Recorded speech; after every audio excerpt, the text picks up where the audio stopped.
ایک ایسی کمپنی کا تصور کریں جو 6 بار ناکام ہوئی لیکن پھر اس نے 9 کروڑ لوگوں کے دل جیت لیے۔ جی ہاں، یہ وینمو کی حیرت انگیز کہانی ہے، ایک ایسی داستان جو ناکامی کی راکھ سے کامیابی کے آسمان تک پہنچی۔ یہ کوئی 1-2 سال کی بات نہیں تھی، پورے 8 سال کی جد و جہد تھی، جس میں انہوں نے 6 الگ الگ منصوبے شروع کیے اور ہر بار ناکامی کا سامنا کیا، لیکن ہمت نہیں ہاری۔ لیکن پھر آئی ان کی 7ویں کوشش، اور اس بار کچھ ایسا ہوا کہ آج 9 کروڑ لوگ اس کے بغیر اپنی زندگی کا سوچ بھی نہیں سکتے۔ اور بات صرف صارفین کی تعداد تک محدود نہیں ہے، اس پلیٹ فارم پر ہر سال $244 ارب کا لین دین ہوتا ہے۔ یہ اتنی بڑی رقم ہے کہ کئی چھوٹے ممالک کی معیشت بھی اس سے کم ہے۔ اور کمال دیکھیں، ان کی بنائی ہوئی چیز اتنی مشہور ہوئی کہ اب یہ زبان کا حصہ بن چکی ہے۔ لوگ یہ نہیں کہتے کہ مجھے پیسے بھیجو، بلکہ کہتے ہیں مجھے وینمو کرو۔ مطلب یہ صرف ایک برانڈ نہیں رہا، ایک ثقافتی علامت بن گیا ہے۔ تو یہ سب شروع کہاں سے ہوا؟ کہانی بہت دلچسپ ہے۔ یہ ایک ایسی چھوٹی سی پریشانی سے شروع ہوئی جو ہم سب کی زندگی میں کبھی نہ کبھی آتی ہے۔ ذرا اس منظر کو تصور میں لائیں۔ سال ہے 2009 کا۔ اکرام اپنے دوست اینڈریو سے ملنے نیو یارک آتے ہیں، لیکن ایک بہت بڑی غلطی کر بیٹھتے ہیں۔ اپنا بٹوا وہ فلاڈیلفیا میں ہی بھول آئے ہیں۔ خیر، جب قرض چکانے کی باری آئی تو اکرام نے پرانے زمانے کا ایک کاغذی چیک لکھا، اور اسی لمحے دونوں دوستوں نے ایک دوسرے کو دیکھا اور ان کے ذہن میں ایک ہی سوال گھوم رہا تھا، بھئی اس ڈیجیٹل دور میں یہ اتنا پرانا اور مشکل طریقہ کیوں؟ اور یہی وہ سوچ تھی جس نے وینمو کو باقی سب سے بالکل الگ کر دیا۔ انہیں یہ احساس ہوا کہ یہ صرف پیسوں کا لین دین نہیں ہے، بلکہ یہ دوستوں کے درمیان بات چیت اور تعلقات کو مزید مضبوط کرنے کا ایک ذریعہ ہے۔ مقصد تھا ادائیگیوں کو سماجی بنانا۔ اس ایک خیال کے ساتھ انہوں نے ایک ایسا سفر شروع کیا جو انہیں کامیابی کی طرف تو لے گیا، لیکن راستے میں انہوں نے ایک ایسی مہلک غلطی بھی کی جس نے انہیں تقریباً تباہی کے دہانے پر لا کھڑا کیا۔ ان کی شروعات بھی بڑی زبردست تھی۔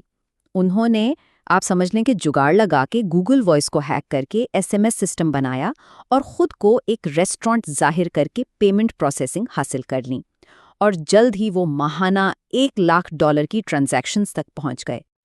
لیکن اسی تیزی میں انہوں نے ایک ایسی غلطی کی جو ان کے لیے مہلک ثابت ہونے والی تھی۔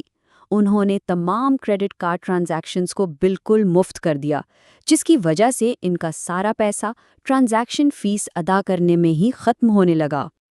اور اب کہانی اس موڑ پر آ جاتی ہے جہاں سب کچھ ختم ہوتا نظر آ رہا تھا۔ ان کے سارے خواب بکھرنے کے قریب تھے۔ سوچیں، مہینوں تک ٹرانزیکشن فیس ادا کرتے کرتے ان کے بینک اکاؤنٹ میں صرف $5 لاکھ رہ گئے تھے، اور ہر گزرتے دن کے ساتھ ان کی امیدیں دم توڑ رہی تھیں۔ ان کے بینکنگ پارٹنر ویلز فارگو سے روزانہ کالز آتیں۔ ان کی نمائندہ ٹینا کی آواز میں کوئی ہمدردی نہیں ہوتی تھی جب وہ کہتی، تمہارے پاس بس چند دن ہیں ورنہ ہم تمہارا سسٹم بند کر دیں گے۔ اور پھر وہ لمحہ آ ہی گیا جب اکرام کو اپنی ہی ٹیم کے سامنے شکست ماننی پڑی۔ انہوں نے کہا، سب ختم ہو گیا ہے، وینمو اب نہیں رہا۔ لیکن کہتے نا، جہاں سب امیدیں ختم ہوتی ہیں وہیں سے ایک نئی شروعات ہوتی ہے۔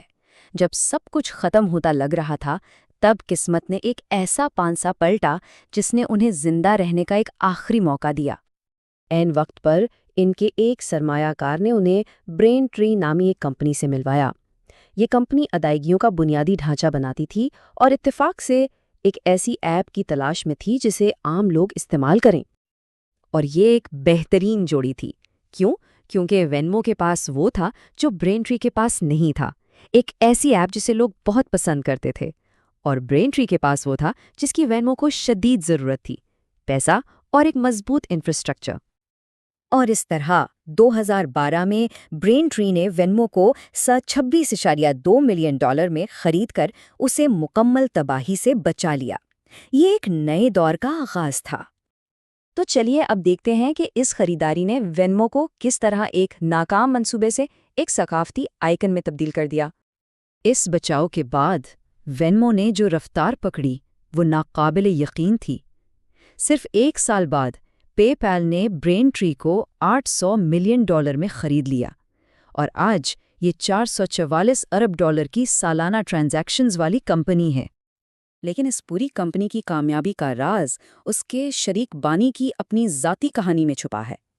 اکرام ایک تارک وطن تھے اور ان کے مطابق ان کے باہر والے کے نقطۂ نظر نے انہیں وہ دیکھنے میں مدد کی جو دوسرے نہیں دیکھ پا رہے تھے۔